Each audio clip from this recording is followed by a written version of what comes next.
Good morning, students. In today's class of service marketing, we'll start with a new topic.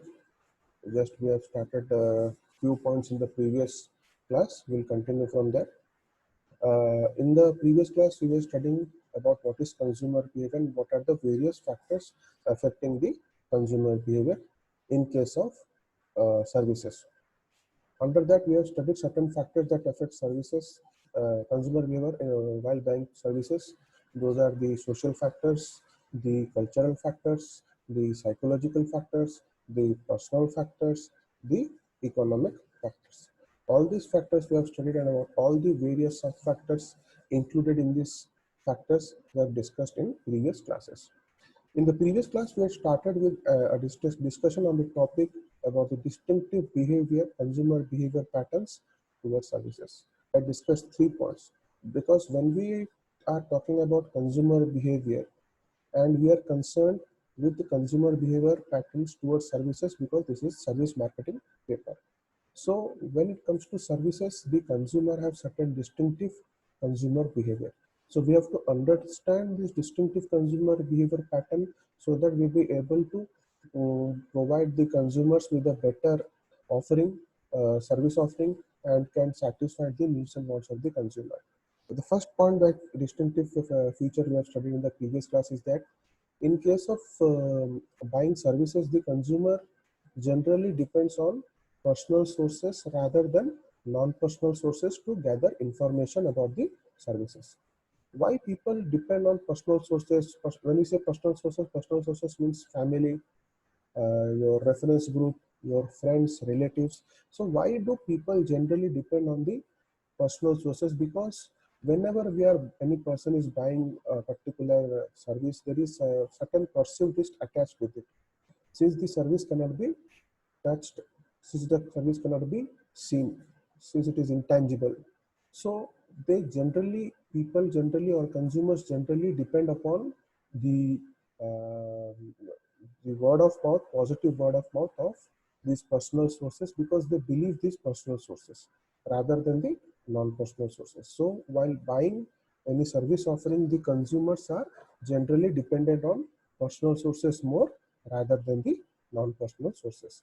The second point that we have discussed is that while buying the service offering, the consumers are more greater concerned about the post-purchase evaluation and information seeking before getting into buying the service. The third point we have discussed is that rather than pre-purchase evaluation, the consumers who buy services they dwell more on the post-purchase evaluation to see that whether they have taken the right decision or not, whether the service offering they have purchased or availed is satisfying their needs and wants or not. So these are the things that are in the minds of the consumers while they are buying the services.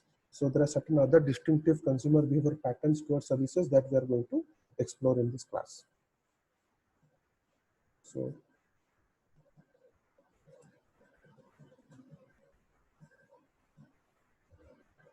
so another factor is consumer perceive greater risk when buying services than buying goods because as I have already discussed that consumer perceive rather more risk while buying these services than while buying goods because the goods are tangible in nature.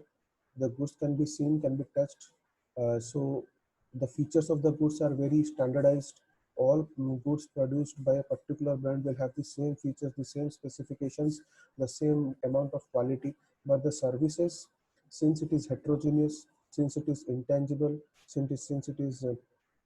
uh, heterogeneous means the same service given by the same service provider may be different for different consumers. Some people may be happy with the service and some people may not be happy with the service. So that is the reason.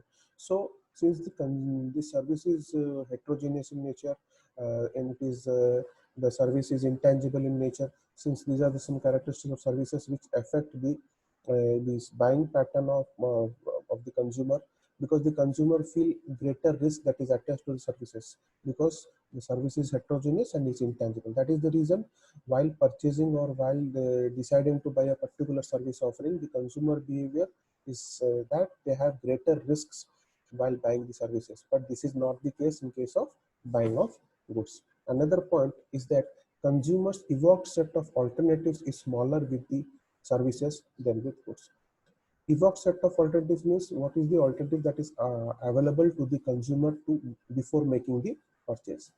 When we are buying a particular product or good, the thing is that a lot of alternatives are there, and a lot of alternatives can be compared very easily because the goods are generally standardized. So it is easier to have a lot of alternatives. But when it comes to services, the evoked set of alternatives is always smaller with services, since different service company provide the same service offering in a different ways, in a more customized ways. So it is very difficult to compare and contrast the various alternatives, and also the alternatives that are available also are very smaller in size, in numbers, when it comes to services. So this is another distinctive consumer behavior pattern towards services. That is the reason while making this, since the alternatives are very small in comparison to goods, so while making a decision to purchase a particular service offering, the consumers feel that a certain perceived risk is attached with it. For many non-professional services, the consumer's event set of alternatives frequently includes self-provision of the service. So this distinctive pattern is especially possible only in case of non-professional services. In professional services, the service is given by a professional who is having particular expertise and experience in that particular field, as the requisite skills required to provide that service, like legal services, like health services, like education services, so like finance or investing services. So all these things you cannot do it on your own, because there are certain people who are professional, who are well much equipped with the knowledge to assist you in making the purchase of the services. So in those cases, professional services we generally do not include as one of the alternatives for self-provision. Self-provision means we'll avail this, will not avail the service, but we'll do the get to do the service on our own. So self-provision is not possible in professional services, because there the services is given by professionals who is having particular specialized knowledge in that particular field of delivering the service. But when it comes to non-professional services, like the services of a cook, the services of a nanny, the services of a maid, here in the alternatives we can also use the self-provision. Means if the nanny is not present, we can include some other member of the family to take care of the child. If the cook is absent or cook is not there, we may not decide to take the help of cook, or we may be interested to cook our own food. So especially in many non-professional services, the evoked set of alternatives, when we decide upon the various alternatives available to get the service from where we can get the service, self-provision is included in the service. So this is one of the distinctive consumer behavior pattern found in services. The positive or negative moods and emotions enhance or decrease the likelihood of performance of behavior with positive expected outcomes. This is a very important point. This says that if you move, depending upon the positive or negative mood and emotion a consumer is having, it will either enhance or decrease the likelihood of performance of behavior with expected positive outcomes. That means if a person is having a positive mood and emotion, so when he receives this service, so it will obviously enhance the likelihood of performance, and the outcome will be always positive expected outcome, because the person is already in a good emotion and mood. So even if there is a little bit lack of services, or the service is not of the topmost quality, he will not be much deviated or much be thinking about the service quality. Since he's already in a happy and joyful mood, it will only enhance the likelihood of the performance of the service. He will cooperate and do his part while the service is being delivered to him, and this will increase the performance of the service, and this will always result to the positive expected outcomes. However, if a person is in a very negative mood, if the person's mood and emotion is not at all positive, is completely in a negative mood, it is the likelihood that it will decrease the performance of the behavior. Why? Because since the consumer is already not in a good mood or emotion, he will never, like, even if the service is very good, he may not be satisfied completely or fully, while getting the service. So the performance of the service will decrease, and the positive outcomes will also will not be there. So depending upon the positive or negative moods and emotions of a consumer, it will enhance or decrease the likelihood of the performance of behavior with positive expected outcomes. So in order to get positive expected outcomes, the person, if he has a positive mood, then enhance the likelihood of the performance of behavior, and if it has a negative mood and emotion, it will obviously lead to decrease in the performance of behavior. So this is a certain distinctive consumer behavior found in case of services. Another point is that moods and emotions bias the customer's evaluation of service encounters in mood congruent directions. It is similar to the points we have discussed, the point that we have discussed earlier in the previous point. It says that in this, if you to understand this point, you have to understand the service encounter. This service encounter means every point where the service delivery person, service deliverer, and the consumer or the customer comes in contact. Each point is known as a service encounter point. So the moods and emotions bias the customer's evaluation of service encounter. So, as we have said, it's a positive, then the service encounter will result to positive performance, because the consumer will be already in a joyous or joyful mood or happy mood. So he will not do very critical evaluation of the evaluation in case of service encounter.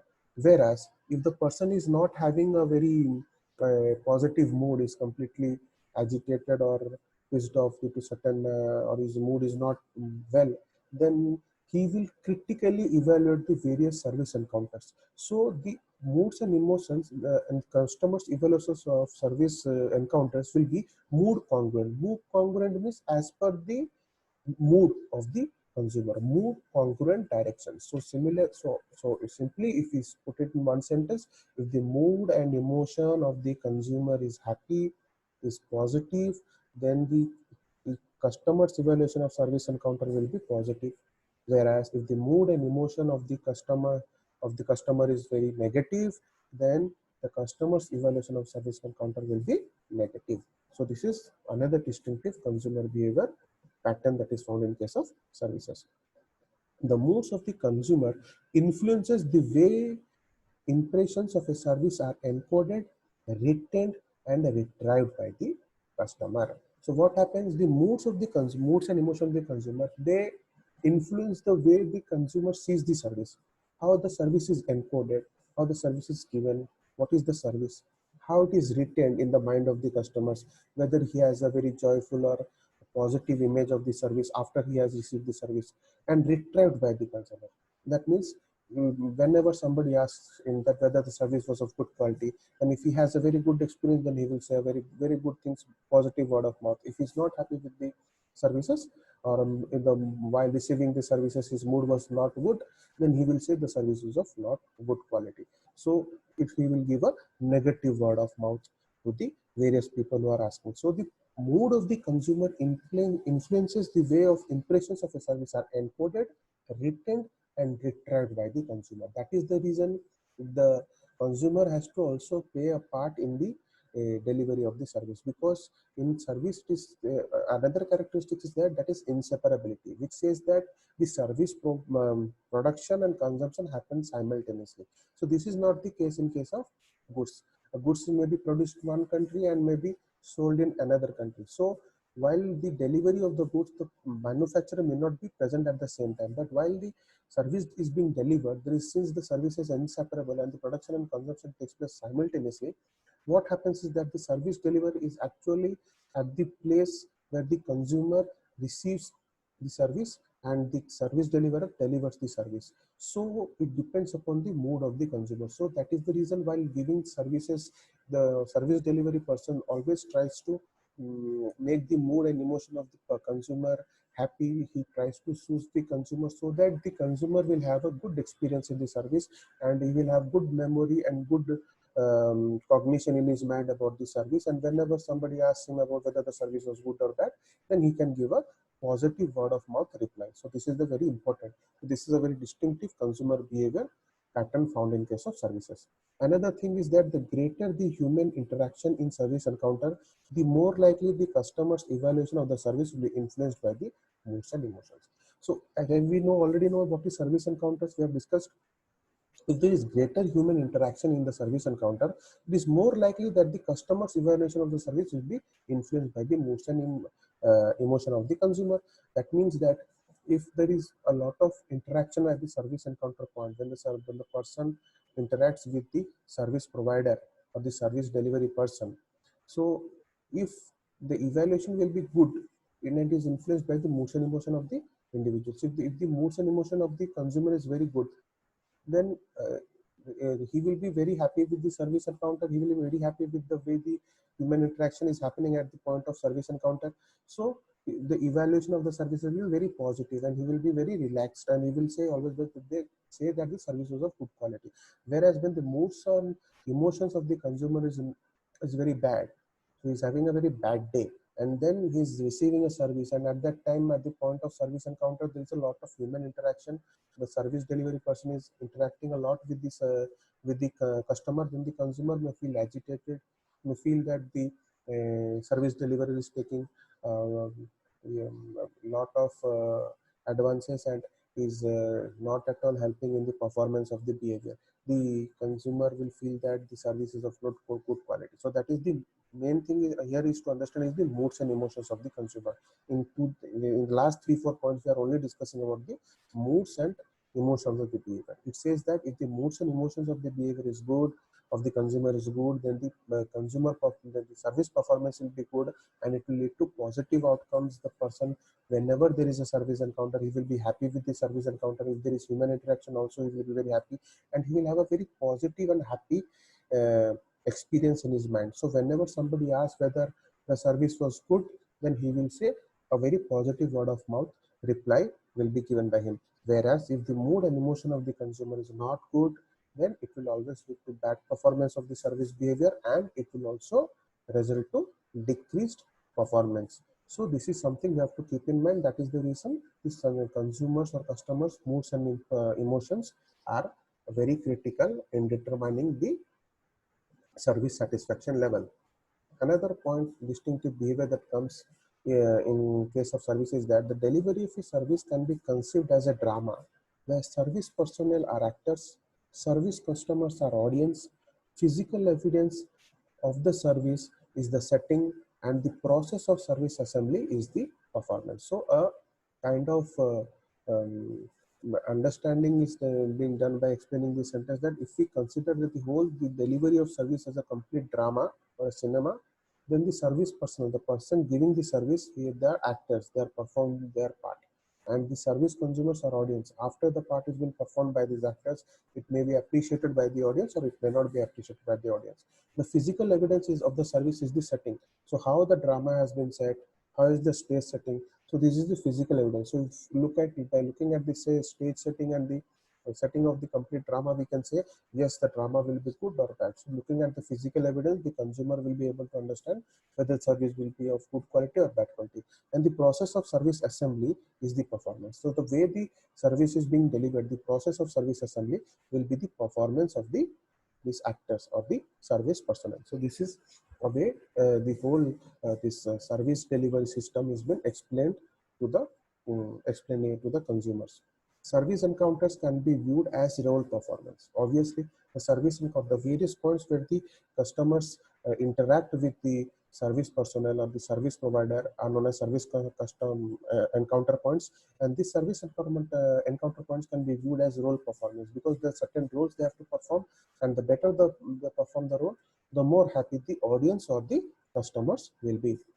Negative departures from customers' expected script will detract from service performance. So whenever a person or a customer is expecting or availing a particular service offering, he has a expected script, the way or process in which he will receive the service, how far the service will be able to satisfy his needs and wants, how far he will be thinking that it is a value for money, the price that is paid for the service offering is providing a great value. So if there is little bit departure or deviation from this expected script of the customer that the customer is having in his mind, then then the service will be of not good quality, then it will detract from service performance. The service performance will not be as per the expectation of the customer. So this is also one of the distinctive consumer behavior towards services. Apart from this, another point is departures uh, from customers expected script, including provision of a more of an attribute than expected, may detract from or add to the service performance. So as we have already discussed that whenever a service is being delivered to the customer is having an expected script or the way in which he perceives or thinks that the service will be given to him. It is in his mind. Okay. So what happens if there is an inclusion of a particular provision, and that provision or attribute is more than the expected, it may either add to the service performance or it will may detract or subtract from the service performance. If I give you an example, suppose in a particular health checkup, or we are going to a hospital to have a health checkup or a particular diagnosis of a disease. There is a particular expected script under which he thinks that the service performance will be provided to him, the health services will be provided to him. If there is an including of a provision of more of an attribute than expected, suppose the doctor is much more keen in diagnosing the disease, or is giving the personal number to uh, contact him, the patient to contact him.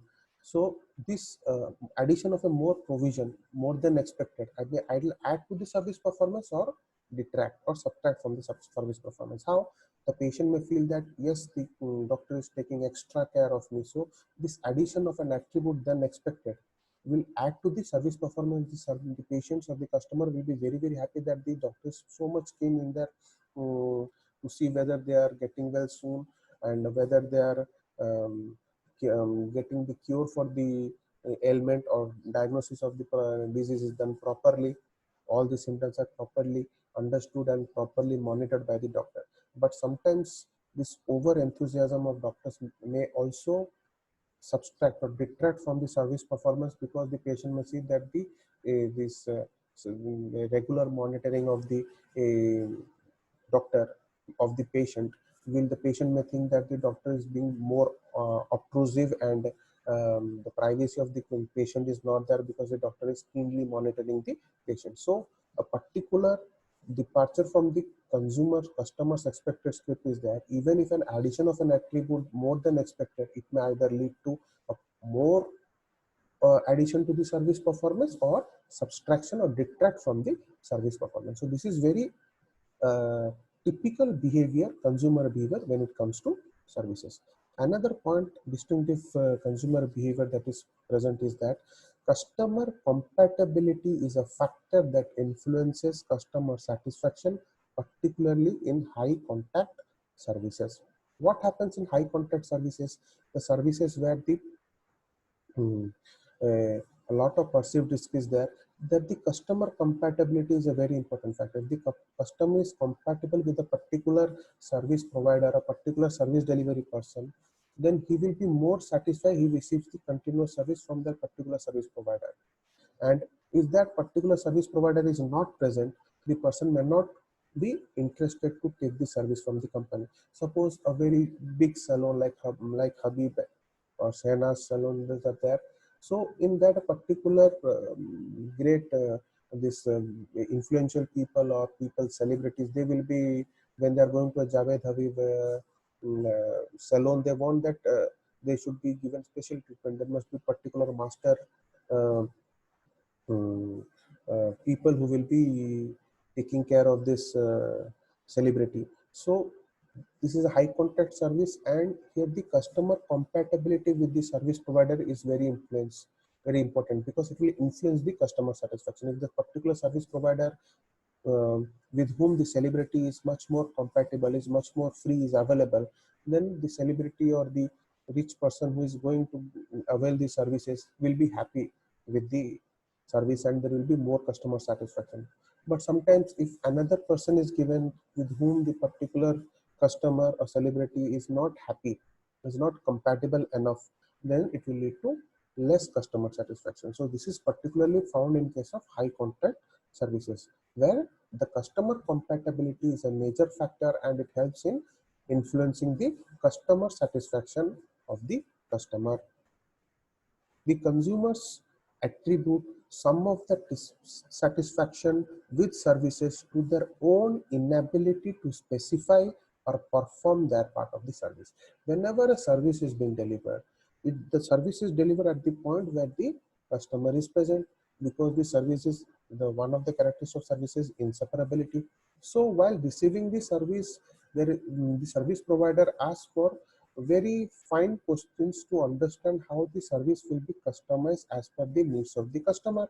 So while answering these questions, if the customer does not properly answer or specify what he wants from the service provider or the service delivery person, then it will always lead to dissatisfaction. So it will not lead to the proper performance of the service. That is the reason sometimes the customer blame themselves and they feel that they are responsible for their own dissatisfaction because they were not able to specify or perform their part of the service by explaining what they need to the service delivery person or the service provider.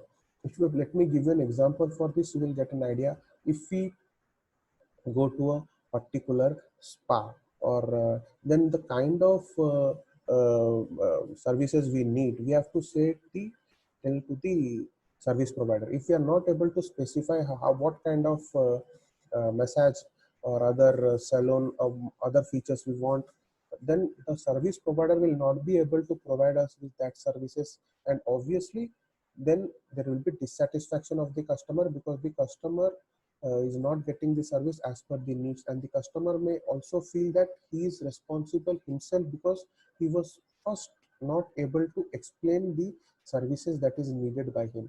So the customers attribute some of the dissatisfaction, even though the service provider and the customer both are there at the point of the receiving of service encounter. The customer also shares the blame, and he also feels that some a part of the dissatisfaction is because he was not able to specify or explain the part of the service or how he wanted the service to be customized for him. So this is one of the reasons. So this is one of the distinctive features found in consumer behavior towards services. Apart from it, consumers may complain less frequently about services than about goods, due to their belief that they themselves are partly responsible for their dissatisfaction. So this is just an extension of the previous point. In the previous point, we have understood that the consumers generally attribute some part of their dissatisfaction to themselves, because they feel that since they have not explained to the service provider the kind of service they need, the service they have received will not satisfy their needs. So that is the reason customers do not generally, or consumers do not, service consumers do not generally or frequently complain about services. But when it comes to goods, they there is no need to specify what are the because the goods will not be customized, as each and every product will cannot be customized according to the consumer, so they are much more standardized. So all the products that are manufactured by a particular brand or a company will give same level of satisfaction. So in goods, so the consumer do not feel that they are responsible in any way for the dissatisfaction, so they frequently complain about the if they do not find the goods is as per their up to their satisfaction. But when it comes to services, since they are a part of the service, so while they are receiving the service, they have to explain how the service has to be customized so as to satisfy their needs and wants. If they are not able to specify that or inform that to the service delivery person, then obviously the service will be of not of good quality. That is the reason consumers generally do not frequently complain in case of services than in case of goods. Consumers innovative adopt innovations in services more slowly than adopt innovations in goods, because these goods are standardized, the innovations are very more standardized, so people generally accept these innovations fastly in goods. But when it comes to services, the people are more skeptical, because there is a perceived risk attached with the services. So if they are satisfied with a particular way the service is being offered, they want to stick with it, and they don't want very immediate or dynamic changes in the services. So the consumers adopt innovation in services rather slowly, then they adopt innovations in goods. So this is one of the another distinctive consumer behavior towards services. Brand switching is less frequent with services than with products. Obviously, since certain belief develops, certain relationship develops that the particular service provider will satisfy their needs and wants, and since the alternatives are also very less in case of services, there is very less brand switching in case of services. If the particular consumer or customer finds that a particular service provider or service brand is of very good quality and satisfy their needs and wants completely, they will be reluctant to switch the brand of service brand very frequently. But when it comes to products, as since the products, each and every product has the certain innovation, certain features that is different from the other products that are given by other companies, competitor companies, there is a lot of brand switching, so there is less loyalty in case of products. Retaining a customer for a particular service is easier than in case of goods, since innovations is there, since brand switching is very much there present in case of products or goods. So this very difficult to retain the consumers in case of goods or products. But where in case of services, if a particular person is very happy with the service, then obviously that person will be coming back for repeat purchase, will not very frequently be doing brand switching of the services. So it is very easy to retain a customer of a particular service, and for that reason the service companies or service provider companies, they try to build this customer relationship with more with the consumers and tell them what new services have come and how the services can be more customized to provide them more satisfaction. So this is one of the distinctive features of the consumer behavior when it comes to services. So we have discussed the various typical distinctive consumer behavior patterns towards services. Please go through the video. Please go through the notes that I will be providing you digitally. If you have any doubt, no need to panic and contact me. And finally, thank you for your attention.